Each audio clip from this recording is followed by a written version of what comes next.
Hello बच्चों, स्वागत आपका आपके प्यारे YouTube channel Marshal online school. और आज हमारी क्लास नंबर 2 है फिजिक्स की, है ना। फिजिक्स की क्लास नंबर 2। और आज हम करेंगे वेक्टर की भी क्लास नंबर 2 आज अपनी। ठीक है, देखो वेक्टर में हमारे एग्ज़ाम के लिए क्या इंपॉर्टेंट है, कौन से एग्ज़ाम के लिए, NTSC, ओलंपियाड, जेईई और नीट के लिए। वेक्टर में हमने जो कल बात की थी वो जस्ट हमने समझा था कि वेक्टर क्या होता है। आज हम देखेंगे कि वेक्टर में जो एग्जाम में जो पॉइंट्स आते हैं वो कौन से हैं। सबसे पहले अपन पढ़ेंगे आज टाइप्स ऑफ वेक्टर, और फिर हम पढ़ेंगे प्रॉपर्टीज ऑफ वेक्टर्स।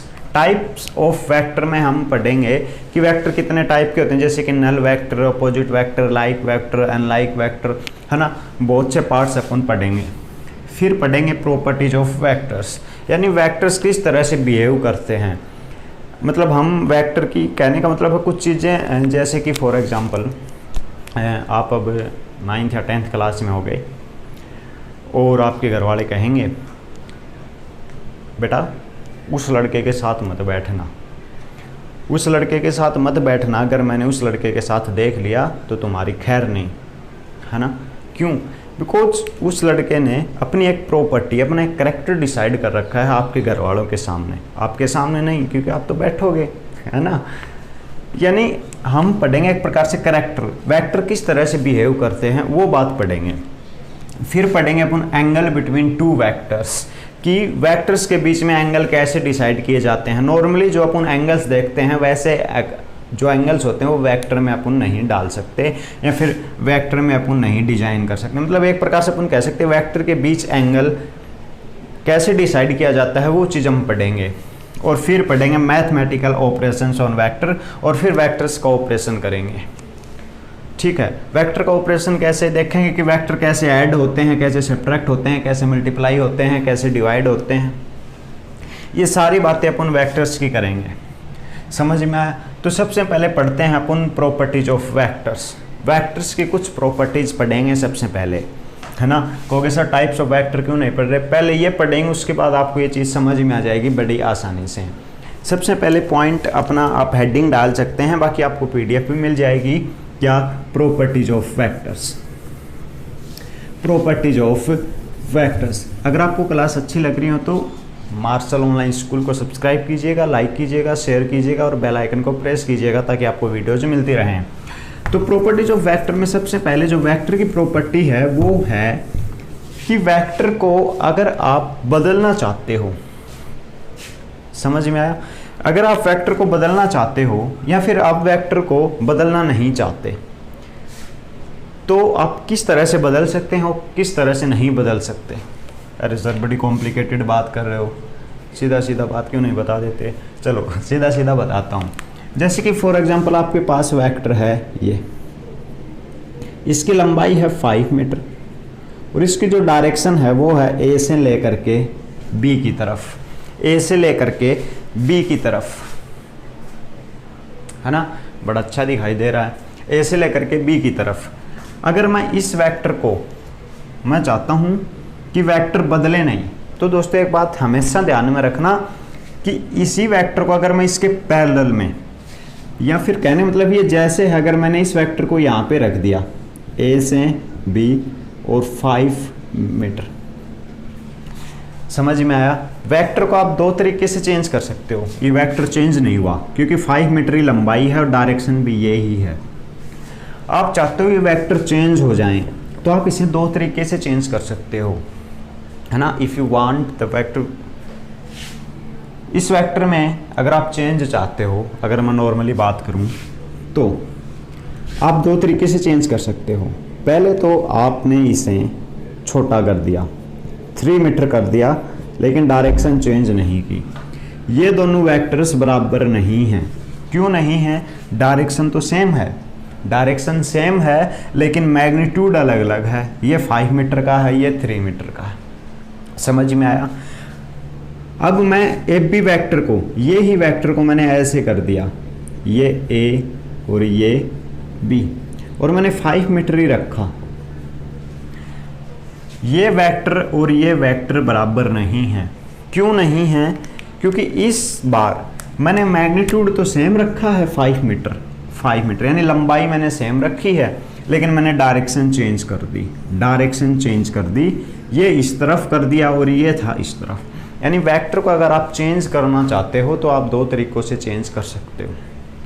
एक तो उसकी लंबाई, या कहने का मतलब है मैग्नीट्यूड चेंज करके, उसका रिजल्ट चेंज करके, और दूसरी चीज़ है आप मैग्नीट्यूड को उतना ही रखो लेकिन उसकी डायरेक्शन चेंज कर दो। बिकॉज वेक्टर का मतलब ये होता है, वेक्टर का मतलब क्या होता है, मैग्नीट्यूड प्लस में डायरेक्शन। आई होप समझ आ रहा होगा बड़ी अच्छे से, ठीक है, समझ में आया।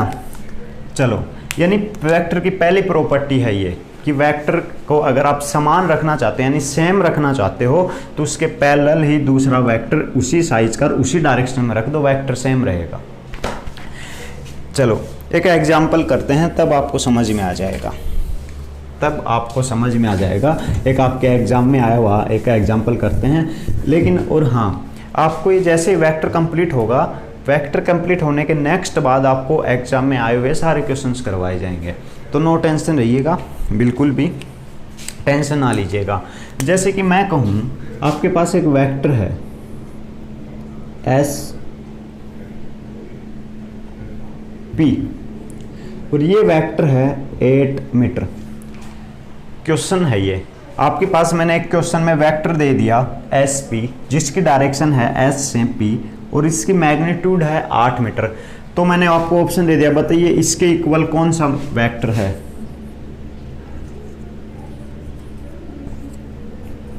बी ऑप्शन है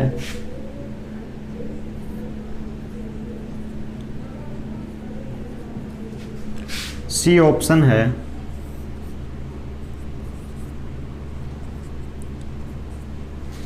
और डी ऑप्शन है।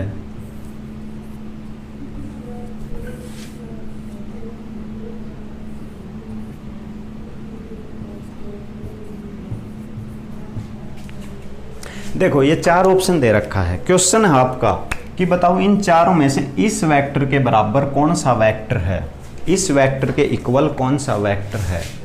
तो बताइए,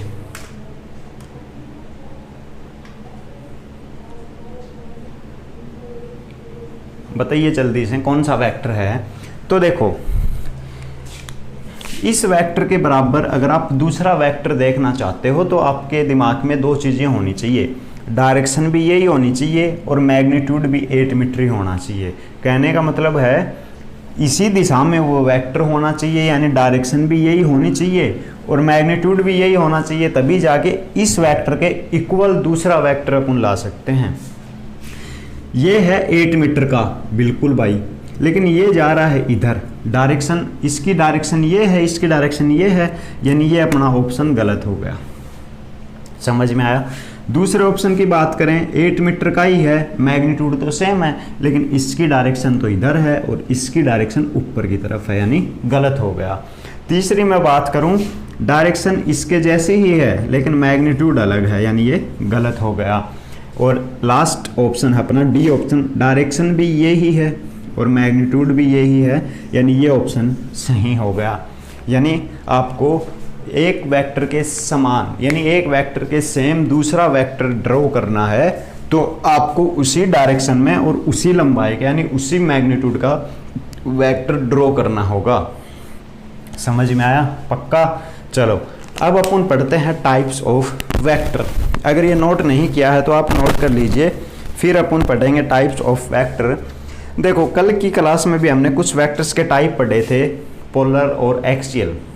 देखो अगर आपने अभी तक वो वीडियो नहीं देखी है तो डिस्क्रिप्शन में लिंक है, पहले वेक्टर और स्केलर क्या होते हैं वो वीडियो ज़रूर देखिएगा ताकि आपका बेसिक रह ना जाए, क्योंकि अगर आपका बेसिक रह जाता है तो फिर आप चाहे 12th पास कर लो चाहे 11th, आपको वो हमेशा दर्द देगा। ठीक है। Once there was a girl, he was very thirsty, he flew to find water here and there। कैसी लगी मेरी पोइम भाई?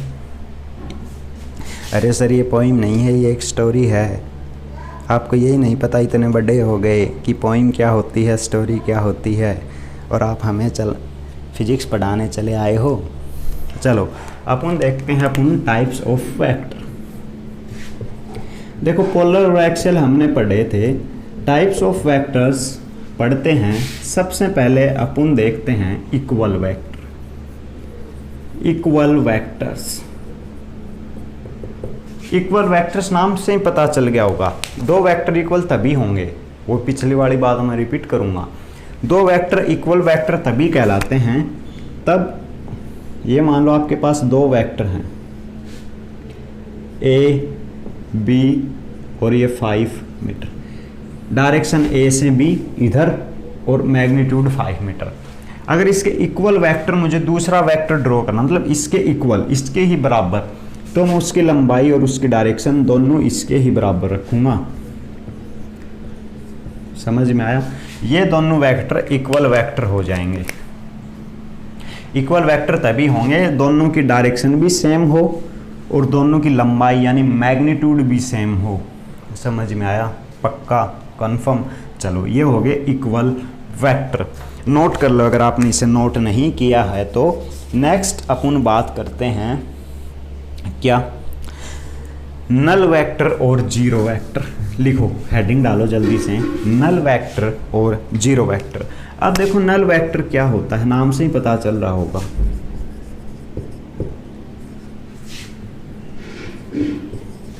देखो नल वेक्टर वो वेक्टर होता है जिसका मैग्नीट्यूड जीरो हो, जिसका मैग्नीट्यूड जीरो हो, डायरेक्शन कुछ भी हो सकती है। अरे सर कैसी बात कर रहे हो? देखो ये है मेरे पास, यहाँ से ए पॉइंट है, मैंने एक ये बी पॉइंट कर दिया, इसकी लंबाई है 1 मीटर, मतलब इसकी डायरेक्शन है एफ बी। मैं लिखूँगा एफ बी जो वेक्टर है उसकी जो मैग्नीट्यूड है, मैग्नीट्यूड वो 1 मीटर है। समझ में आया?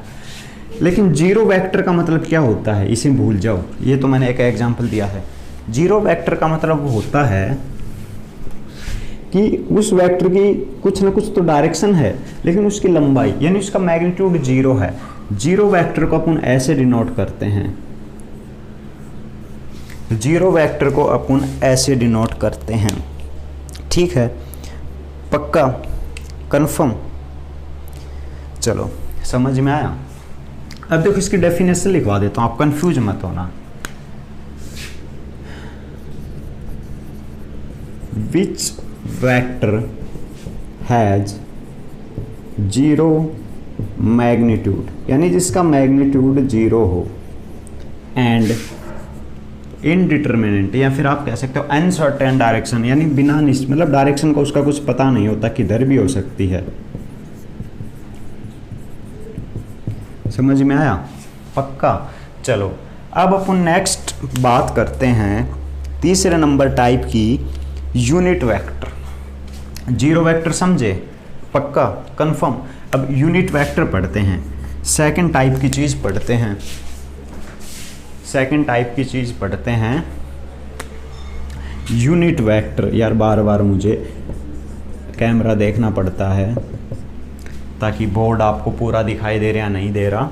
ठीक है, अरे बोर्ड पूरा दिखाई दे रहा है, बताओ पूरा दिखाई दे रहा है या नहीं दे रहा? चलो यस सर दिखाई दे रहा है। चलो देखो, यूनिट वेक्टर वो होता है जिसका मैग्नीट्यूड जीरो की बजाय 1 हो जाए, जिसका मैग्नीट्यूड जीरो की बजाय 1 हो जाए। मैंने अभी अभी एग्जांपल दिया था थोड़ी देर पहले। देखो एग्जांपल देता हूँ, एग्जांपल देता हूँ, एग्जांपल देता हूँ। ये हो गया यूनिट वेक्टर, लो एफ बी और ये 1 मीटर, ये यूनिट वेक्टर हो गया। यानी वो वेक्टर जिसका मैग्नीट्यूड केवल 1 मीटर ही हो, जिसका मैग्नीट्यूड क्या हो 1 मीटर, यानी जिसकी लंबाई क्या हो 1 मीटर। देखो मैग्नीट्यूड का मतलब लंबाई नहीं होता, उसका रिजल्ट होता है, पर वो बाद में बात कर लेंगे, आप बस ध्यान में रखना। समझ में आया? 1 मीटर, आई होप समझ में आया होगा यूनिट वेक्टर क्या होता है। देखो आगे बढ़ने से पहले मैं आपको बता दूं, वेक्टर मान लो आपके पास एक चीज़ है ए वेक्टर, ये दो चीज़ों से मिलके बना हुआ होता है magnitude of a vector into में direction of a vector. Magnitude of मतलब कोई भी वेक्टर दो चीज़ों से मिलके बना हुआ होता है। ये तो हो गया मैग्नीट्यूड ऑफ वेक्टर और ये होगी डायरेक्शन ऑफ वेक्टर। अब देखो यूनिट वेक्टर, यूनिट यानी एक, मैंने मैग्नीट्यूड एक रख दिया तो ये क्या हो गया एक कैप। यानी आपको कहीं भी ऐसा दिख जाए, कैसा कैसा कि एक्स कैप, इसका मतलब आप समझ गए होंगे कि इसका जो मैग्नीट्यूड है वो है एक और इसके डायरेक्शन है वो एक्स एक्सिस की तरफ। आपको कहीं दिख जाए वाई कैप, कैप का मतलब आप समझ लेना इसका मैग्नीट्यूड तो है एक और इसकी डायरेक्शन है वाई की तरफ, क्योंकि कैप का मतलब डायरेक्शन शो करना होता है। समझ में आया? पक्का? कंफर्म? चलो नेक्स्ट अपन पढ़ते हैं ऑर्थोगोनल यूनिट वेक्टर। सबसे पहले तो देखो आप ये देखो ऑर्थोगोनल वेक्टर क्या होता है। ऑर्थोगोनल वेक्टर बताओ, ऑर्थोगोनल वेक्टर क्या होता है?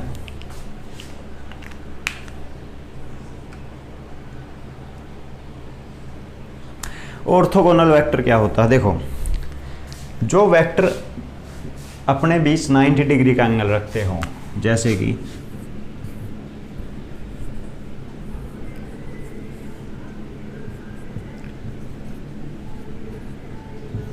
ये दो वेक्टर हैं, एक की डायरेक्शन है इधर, दूसरे की डायरेक्शन है इधर, उनके बीच एंगल क्या हो गया 90 डिग्री। ये दोनों हो गए ऑर्थोगोनल वेक्टर। ऑर्थोगोनल वेक्टर मतलब वे वेक्टर्स जिनके बीच का एंगल 90 डिग्री हो। समझ में आया? पक्का? जिसका एंगल 90 डिग्री हो, बीच का एंगल। अब एक एग्जांपल करते हैं, एक एग्जांपल करते हैं। अगर मैं आपसे कहूँ ये है वाई एक्सिस, आपने पढ़ा होगा, ये है एक्स एक्सिस और बस बहुत है। कहोगे सर ये जो वेक्टर है ये वाई एक्सिस में और एक वेक्टर है जेड एक्सिस में, दोनों ऑर्थोगोनल वेक्टर हैं। क्यों है भाई? क्योंकि बीच का एंगल क्या है 90 डिग्री। क्या है 90 डिग्री। समझ में आया?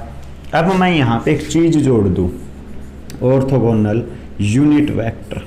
Orthogonal unit vector, orthogonal unit vector का मतलब है वे वेक्टर, ऑर्थोगोनल का मतलब आते ही आप समझ जाना, वो वेक्टर जिनके बीच का एंगल 90 डिग्री है।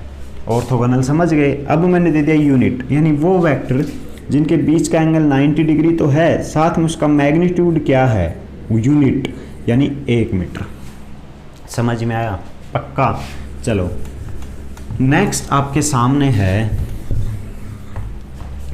नेक्स्ट आपके सामने आ गया इक्वल वेक्टर हमने कर लिया, लाइक और अनलाइक वेक्टर।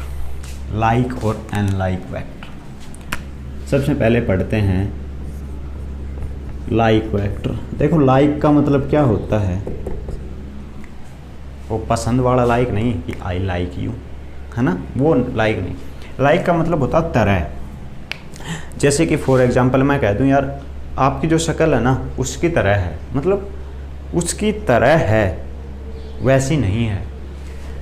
लाइक वेक्टर वो वेक्टर होता है जैसे कि फॉर एग्जांपल आपके पास है ये ए और ये है बी और आपके पास एक वेक्टर है ए से बी, इसकी मैग्नीट्यूड है 5 मीटर। आपके सामने दूसरा वेक्टर है, डायरेक्शन वही है लेकिन उसका मैग्नीट्यूड है 8 मीटर। तो ये हो गए लाइक वेक्टर। लाइक वेक्टर मतलब दोनों की डायरेक्शन एक ही तरह है, मतलब एक ही डायरेक्शन में दोनों हैं, उनका मैग्नीट्यूड अलग अलग है, उनकी एक प्रकार से लेंथ अलग अलग है, लेकिन आप कह सकते हो डायरेक्शन सेम है। डायरेक्शन सेम है। ये हो गए लाइक वेक्टर। क्या हो गए? Like vector. समझ में आ गया? अगर मैं यहाँ पे 5 मीटर लिख देता, 5 मीटर, तो आप बोले सर ये तो इक्वल वेक्टर हो गए। इक्वल वेक्टर क्यों हो गए? 5 मीटर 5 मीटर, डायरेक्शन सेम दोनों की, ये तो इक्वल वेक्टर हो गए। यानी अपन कह सकते हैं इक्वल वेक्टर लाइक वेक्टर हो सकते हैं। भाई दोनों लाइक वेक्टर भी तो बोल सकते हैं। लाइक वेक्टर का मतलब क्या होता है समझना। लाइक वेक्टर का मतलब क्या होता है? समान डायरेक्शन, सेम डायरेक्शन, बस डायरेक्शन देखनी है हमें। अगर डायरेक्शन सेम तो लाइक वेक्टर, मैग्नीट्यूड भूल जाओ, लंबाई भूल जाओ, डायरेक्शन सेम तो लाइक वेक्टर। ये 2 मार्कर हैं, ठीक है, मेरे पास ये 2 मार्कर हैं। अरे रुक जा यार, ये 2 मार्कर हैं, दोनों की डायरेक्शन सेम है, ये लाइक वेक्टर हो गए। हमें नहीं पता ये छोटा मार्कर बड़ा मार्कर, उससे कुछ नहीं लेना। अनलाइक वेक्टर का मतलब है, अनलाइक वेक्टर, अनलाइक वेक्टर का मतलब है डायरेक्शन ऑपोजिट।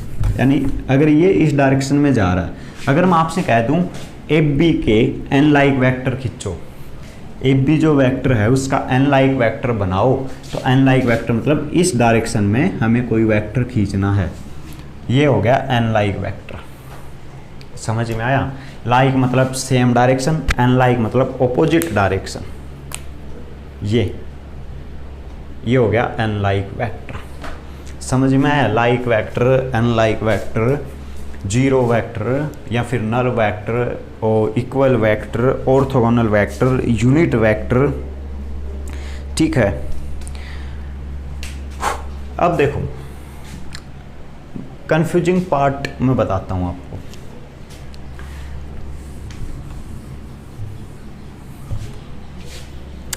एक नई चीज आपके सामने आएगी, ऑपोजिट वेक्टर।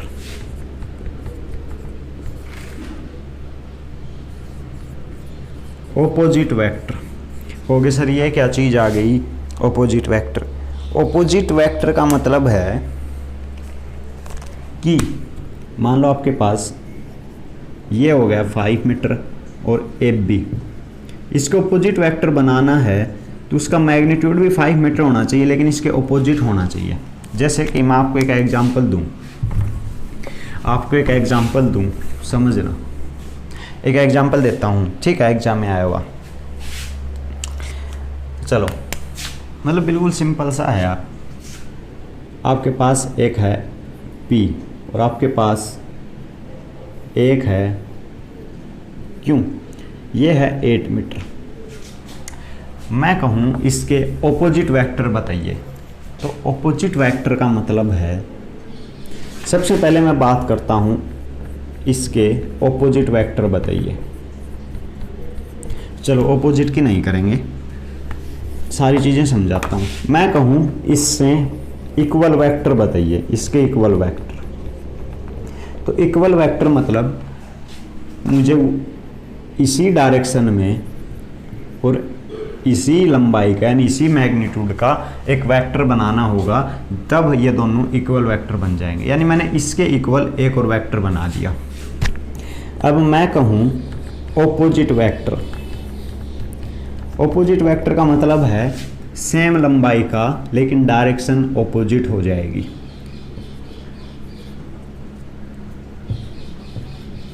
इसका ऑपोजिट वेक्टर हो गया ये इसका इक्वल वेक्टर, ये इसका ऑपोजिट वेक्टर।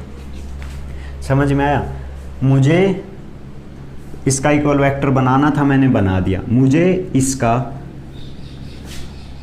ऑपोजिट वेक्टर बनाना था, मैंने बना दिया।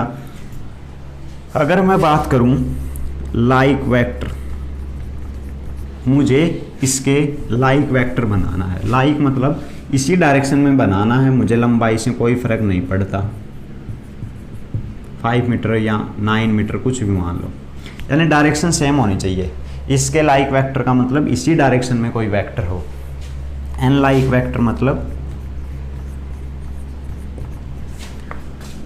इसके ऑपोजिट डायरेक्शन में कोई वेक्टर हो, मैग्नीट्यूड से मतलब नहीं है। समझ में आया? ये हो गया एन लाइक वेक्टर। अब देखो एक चीज बात करेंगे फाइनल, जो हमारा टाइप बच गया वेक्टर का, वो इम्पोर्टेंट भी है और थोड़ा सा समझने लायक भी है। Coplanar vector.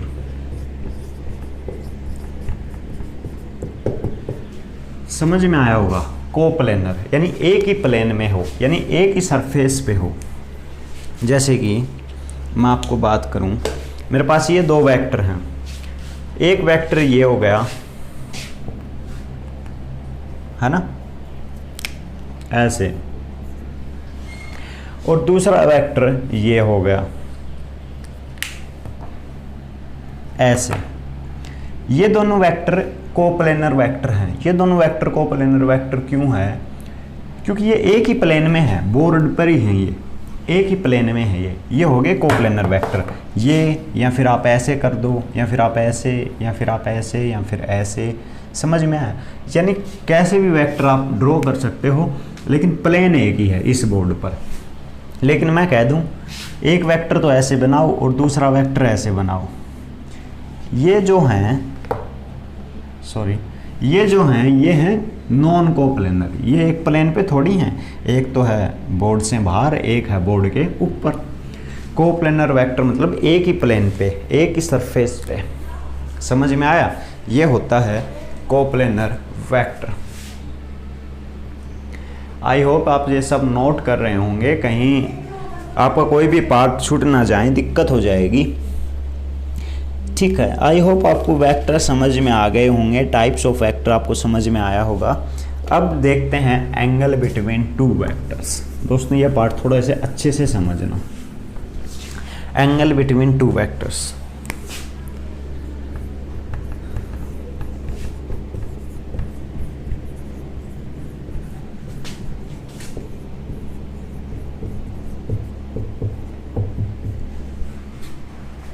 Angle between two vectors. देखो आपके पास ये एक वेक्टर है ए और बी, ए और बी, और आपने एक दूसरा वेक्टर ले लिया बी और सी। आपने दूसरा वेक्टर ले लिया बी और सी। अगर मैं कहूं इनके बीच का एंगल ड्रॉ कीजिए, तो आप कहोगे सर बी और सी ऐसे की ऐसे उठा के ले आओ, ये हो गया, लेकिन ये गलत है। कहोगे सर क्या बोल रहे हो, समझ ही नहीं आ रहा कुछ। मैं बस इतना कहना चाहता हूँ आपको, अगर आप दो वेक्टर्स के बीच एंगल ड्रॉ करना चाहते हो तो आपको कुछ चीज़ें ध्यान में रखनी होंगी। देखो ये होता है वेक्टर का टेल और ये होता है वेक्टर का हेड। आपके पास एक वेक्टर है ये और आपके पास दूसरा वेक्टर है ये, और इसके बीच का एंगल है 60 डिग्री। 60 डिग्री ये गलत हो जाएगा, आप एंगल ऐसे नहीं बना सकते। अगर आपको दो वेक्टर के बीच में एंगल चाहिए तो आपको टेल से टेल कनेक्ट करना पड़ेगा, यानी ये जो लाइन है ये इसके टेल से कनेक्ट करनी पड़ेगी, एंगल ये माना जाएगा। अब भी नहीं समझ में आया? चलो दूसरा एक एग्जांपल लेता हूं मैं।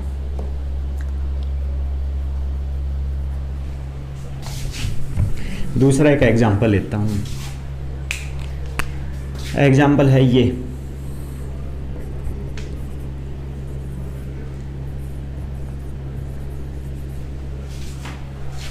कोई वेक्टर है ए वेक्टर, ये कोई वेक्टर है बी वेक्टर। मैंने कह दिया इसके बीच का एंगल बताओ, तो कहेंगे सर बीच का एंगल तो दे रखा है 60 डिग्री, लेकिन अपन ऐसे एंगल नहीं बना सकते वेक्टर्स के बीच। वेक्टर्स के बीच हमें एंगल चाहिए। वेक्टर्स के बीच अगर हमें एंगल चाहिए तो अपन ये जो इस वेक्टर, ये जो बी वेक्टर, इसकी टेल कहाँ पे है, सॉरी हाँ टेल कहाँ पे इसकी ये, और इस वेक्टर की टेल कहाँ पे है ये, इन दोनों को मिलाएंगे तब जो वेक्टर बनेगा वो एक्चुअल वेक्टर आएगा। इस वेक्टर को उठा करके ये जो टेल है इसको मैंने ऐसे की ऐसे उठाया और मैंने यहाँ रख दिया, टेल टेल मिल गई दोनों की, और ये जो एंगल होगा एक्चुअल कितना होगा, 180 में से 60 कर दो यानी 120 डिग्री। समझ में आया? नहीं समझ में आया तो लाइन लिखो एक। If you want to draw angle between two vectors, then you must लिखो, if you want to draw angle between two vectors then you must be connect its. लिख लिया? क्या करोगे? कनेक्ट हेड टू हेड, नहीं, tail to tail. एक और example लेते हैं, अगर समझ नहीं आया तो टेंशन मत लो, बिल्कुल भी घबराने की ज़रूरत नहीं है। देखो, आपके पास एक ये वेक्टर है और आपके पास एक दूसरा वेक्टर है, और मैंने कह दिया बीच का एंगल 60 डिग्री है, या फिर आप दूसरा वेक्टर ऐसे ले लो।